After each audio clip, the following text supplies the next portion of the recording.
சொல்லுங்க. ஐயா நான் மேல்நாட்டு ஊர் நாட்டாம பேசுறேன். பேசுங்க. போன வருஷம் என் பேர் பேச்சு. போன வருஷம் டிசம்பர் 17ஆம் தேதி வெள்ளம் வந்தது 24ல். வெள்ளம் வந்ததுக்கப்புறம் ஆத்துப்பாலத்தில் லைட்டு கிடையாது. அதுலேருந்து இந்நாள் வரைக்கும் நாங்கள் நிறைவேற்றிட்டு இந்த இதுக்கு உண்டான மனு கொடுத்துட்டோம், எல்லாம் தெரியப்படுத்திட்டோம். இப்போ போன வாரம் கூட ஒரு மேயர் வந்திருந்தாரு, மேயருக்கு கூட தெரியப்படுத்திட்டோம். ஒரு வாரத்துக்குள்ளே நாங்கள் அதுக்கு வேண்டிய லைட்டெல்லாம் போட்டு சோலார் லைட்டு போட்டு தந்துடுறேன்னு சொல்லி சொன்னாங்க. நான் அதுக்கு உண்டான நடவடிக்கை ஒன்றும் எடுக்க காணும்.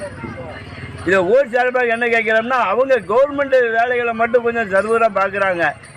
இப்போ நம்ம இந்த ஆத்துப்பாலத்துக்கு லைட்டு இல்லைன்னு சொல்லி நிறைய பேர் போக்குவரத்து இருக்குது, ஏகப்பட்ட